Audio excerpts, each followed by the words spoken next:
Olá, você que está na reprise, bem no Periscope. Olá pessoal, boa tarde, meu nome é Patrícia. Se você está assistindo essa reprise pela primeira vez, seja muito bem-vindo. Olá, Camila, uau, você foi a primeira a entrar hoje, que bacana, incrível. Oi Lígia, tudo bem? Bem-vindo pessoal, vamos entrando aqui. Olá, boa tarde. Deixa eu convidar meus seguidores também. Obrigada, Lígia, por convidar seus seguidores. Vamos lá. Deixa eu convidar os meus seguidores também. Pronto. É porque eu acho que o Periscope ele não está avisando as pessoas. Então, eu acho legal a gente tentar falar com os nossos seguidores, pedir para vocês convidarem os seus, enfim, chamar o povo aí. Eu recebi, que bom que você tá aí, Camila, que demais, não sabia que você tinha Periscope.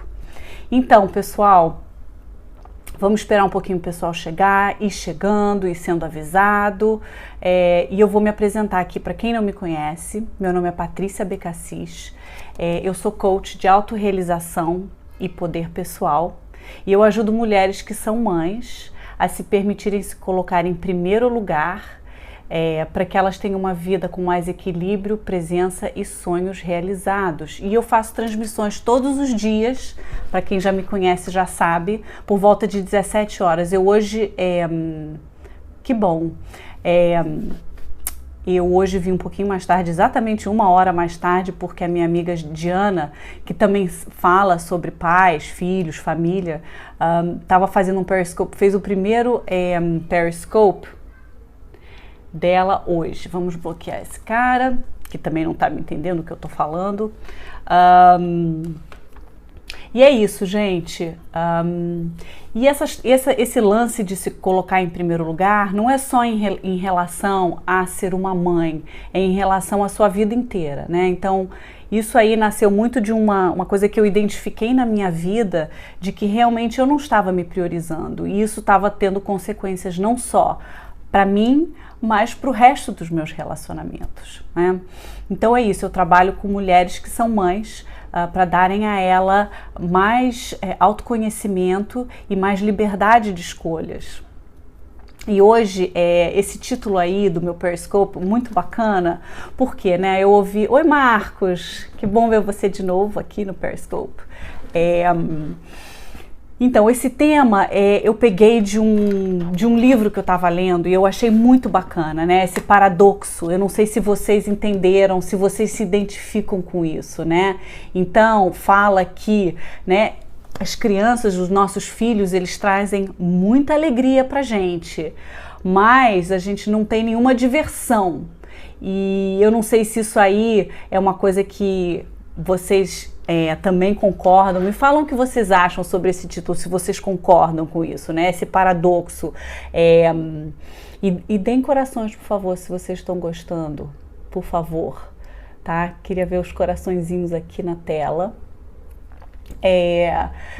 Que é isso, né? As grandes alegrias da maternidade, da paternidade, mas o fato da gente não ter muito tempo para a gente se divertir. Eu acho que a ideia do negócio, eu sei que você falou, Camila, que você se diverte muito, mas assim, eu tô falando mais daquela diversão que a gente tinha antes da gente ter filho, né? Que a gente podia sair, que a gente tinha autonomia, que a gente fazia tudo que a gente queria, né? E assim, porque a gente sabe, né, que as crianças, elas requerem muita atenção, muita dedicação, mas pelo outro lado, elas aprofundam muito a nossa vida. E eu acho que houve grandes mudanças nos últimos anos, nas últimas gerações. E eu acho que... Tá pago já? Tá sim, Marcos. Assim, e um economista, um sociólogo falou muito interessante, né? Que é uma atividade de alto custo hoje em dia, ter filho, e também de alto retorno, né? E como é que a maternidade, ser pai, ser mãe, ela mudou, né? Mudou o nosso mundo. Eu sou coach, tá, Catarina? Eu sou coach. Né? E uma das questões é que, eu não sei vocês, mas assim, a maioria das pessoas que eu conheço tiveram filhos bem mais tarde do que nossos pais, do que nossos avós, né? E isso aí nos deu muito mais a consciência do que a gente está abrindo mão na nossa vida. Assim, eu tive filha com 37. E então eu tive muito tempo para poder, meu nome é Patrícia, eu tive muito tempo para poder ter essa experiência de poder ter uma vida, ter o meu tempo pessoal, né? Então, isso aí, depois disso, eu consegui vislumbrar o que eu estava perdendo na minha vida, né? E também hoje a nossa experiência de trabalho mudou muito, né? Hoje em dia a gente traz muito mais o nosso trabalho para nossa casa. Do minuto que a gente traz o nosso celular, o nosso laptop, o nosso iPad, né? A gente pode muito mais estender esse nosso trabalho. Então não tem aquele corte entre estou trabalhando e agora cheguei em casa, né? E tem outra questão, né? Hoje, mais da metade das mulheres no Brasil trabalham, né? E mesmo que os pais, os homens, ajudem mais em casa, nós como mulheres, a gente não sabe se a gente fica grata pela ajuda que a gente está começando a receber mais, ou se a gente fica com raiva da falta de ajuda e de apoio que a gente realmente tem, né? Então, e eu acho que os próprios homens, eles também estão um pouco confusos. Eu acho que... Bom, isso aqui... Vamos lá. Eu acho que... Desculpa, gente, essa pessoa falou uma coisa assim que meio que eu me chocou, assim, né? Eu achei que era uma pessoa assim simpática, que estava curtindo o papo, né? E eu acho que até os próprios homens estão confusos em relação ao papel que eles devem ter, né? Nesse novo mundo, nessa nova sociedade. E eu acho que uma das grandes mudanças que eu vejo é a transformação do papel da própria criança. Então, antigamente, as crianças, elas contribuíam para a família, ou elas trabalhavam com os pais, né? Há muitas gerações atrás, né? Nossos pais talvez não, mas nossos avós, né? Elas ajudavam muito com os irmãos, e também não havia tanta preocupação dos sentimentos da criança. Mariana, obrigada por convidar seu seguidor. Não havia tanto aquela preocupação sobre o desenvolvimento da criança, o que a criança podia estar achando, a consequência que a criança teria no futuro. Se eu digo uma coisa para ela hoje, como é que vai ser para essa criança quando ela estiver lá na frente como adulto? Então não havia essa preocupação, né? Existe até um ditado em inglês que as crianças devem ser vistas e não ouvidas, né? Na geração do meu pai, quando ele era criança, assim, ele não podia falar, a criança não tinha vez, criança não tinha nenhuma oportunidade de ter um espaço ali na família dos pais. E isso aí, eu não sei se vocês ouviram dos avós de vocês, mas realmente era bem diferente ser criança no passado, né? E a criança passou de ter um papel de utilidade que ela tinha antes, de contribuir para a casa dela de alguma coisa, ou de não ter um papel muito importante para ser protegida, né? Hoje em dia, a gente tem muita preocupação. Eu tenho certeza que todos aí, vocês que estão me assistindo, que têm filhos, tem essa preocupação de estar dando a proteção para os seus filhos, de estar respeitando os sentimentos dos seus filhos.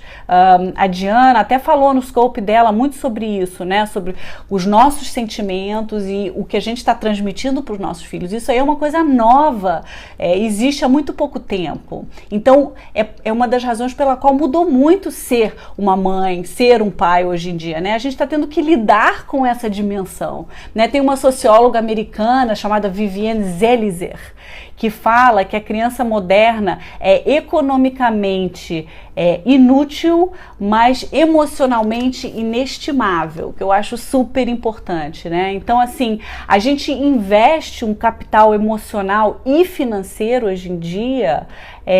Isso aí, Marielle, você tá falando, você sabe o que eu tô falando, né? Então, assim, o capital emocional e financeiro que nós investimos em nossos filhos é inestimáveis, né? Mas a gente não sabe até que ponto que a gente deve fazer isso. E isso é uma coisa que eu me pergunto muito, né?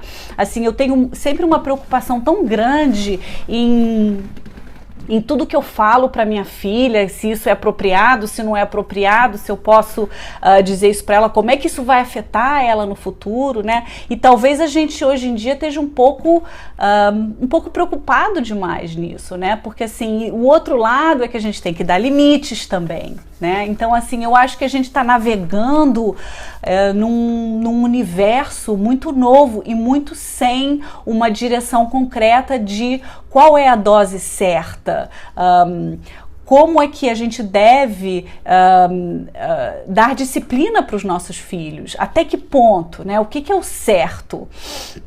Então, né, e em cada estágio de desenvolvimento dos nossos filhos, eles precisam de coisas diferentes e nós precisamos de coisas diferentes também, como mãe, como pai, né? Por exemplo, quando a criança nasce, a gente tem que lidar com como isso afeta o nosso casamento, como isso afeta a nossa autonomia, ter criança muito pequena, né? E depois a criança vai crescendo, vai ficando um pouco maior, vai precisando de um outro tipo de abordagem, de disciplina, de limite. Adolescente também muda completamente, né? Então, é isso que eu queria, às vezes repito as ações dos meus pais. Pois é, assim, isso é inevitável. Eu acho que essa coisa de repetir o que os nossos pais fizeram, a gente não consegue evitar de fazer, Marielle, porque nós somos filhos deles, né? E assim, como muitas pessoas dizem, muitos estudiosos falam hoje em dia, a nossa personalidade e os nossos hábitos e as nossas crenças e as nossas pensamentos mais profundos que vão para o nosso subconsciente, eles são criados entre 1 e 7 anos de idade. Quem são as pessoas que mais nos influenciam? São os nossos pais. Então, assim, é inevitável que nós vamos repetir a forma que eles educaram a gente. E tá tudo bem. E o que a gente pode fazer é ter uma consciência maior em relação a nossa própria atitude. Então, aquela atitude do observador, né? É indispensável, com certeza. E o autoconhecimento, uma grande parte dela tem a ver com eu me observar. Então, assim, quando eu estou interagindo com meu filho, quem eu estou sendo? Então, naquele momento em que eu estou interagindo com meu filho, é eu me observar e pensar, quem que eu estou sendo? O que é isso? Eu estou sendo minha mãe? Eu estou repetindo um padrão? Né? Eu estou me honrando? Porque, olha só, a gente tem 1000 obrigações assim. Então, assim, eu tenho que honrar minha filha, tenho que educar minha filha e eu também tenho que me honrar ao mesmo tempo. Isso está sendo bom para mim, né? Porque às vezes não é uma tarefa fácil. E cadê o guia? Cadê o manual, né? Então, se observar é imprescindível. E isso aí é uma coisa que a gente vai aprendendo e é um músculo que a gente vai flexionando e vai ficando bom. Mas a gente não nasce sabendo, né? Oi, meu amor. Oi, minha filhinha. Tá. Oi, pessoal! Ó, minha filha, ela tá vestida de dentista. Tá tudo bem, meu amor? Tá. Então tá. Eu vou brincar com a Kia. Vai brincar. Então, gente, é isso aí. Oi, Bibi! Tia Camila falou oi. Então, gente, é isso aí, a gente tem que navegar por um oceano, trilhar uma trilha que nunca foi trilhada antes. E os estímulos externos, eles estão sempre se alterando, estão sempre mudando, né? Hoje em dia, a gente... Obrigada, Paula. Hoje em dia, assim, a gente está muito também assoberbado por conhecimento, né? Com essa internet que tem tanto conhecimento, a gente começa a ler muita coisa e começa a dizer, peraí, eu li isso aqui, então eu tenho que ser daquele jeito. Então o negócio não é só ficar lendo informação, não é só me escutar ou qualquer pessoa, é você sim ir lá, adquirir informação e depois internalizar isso dentro de você e ver como é que isso funciona para você, no seu caso, né? Porque para cada pessoa tem uma resposta. Então eu não tenho a resposta, eu também estou procurando, mas o que eu sei é que quando eu olho dentro de mim, geralmente a resposta certa ela chega. E eu acho que é isso, e isso que eu falo para todas as pessoas com quem eu trabalho, que você tem a resposta dentro de você, né? Você sabe muito bem o que fazer, você só precisa parar um pouco e olhar para dentro de você, né? Então o autodesenvolvimento também passa por aí. Então é isso, gente. Eu só queria passar rapidinho aqui e conversar com vocês um pouco sobre isso, né? Sobre essas questões, né? Tão importantes, mas muitas vezes não tão fáceis da gente navegar. E é isso aí, espero que vocês gostaram. Compartilhem com seus amigos, pessoas que são mães, pais, que podem se beneficiar dessa conversa. E se você quiser falar comigo, eu tenho 2 e-mails. Eu tenho patinoperiscope@gmail.com e o outro eu não vou liberar ainda não, que eu estou finalizando o meu site, enfim. Então, se você quiser falar comigo, entra no e-mail patinoperiscope@gmail.com e pode assinar o meu canal do YouTube, que eu coloco todas as minhas postagens aqui do Periscope lá, e eu vou começar a fazer um vídeo semanais, que só vão estar lá, tá? Então tá, gente, uma ótima tarde, obrigada por quem estava aqui e amanhã estarei de volta. Beijos!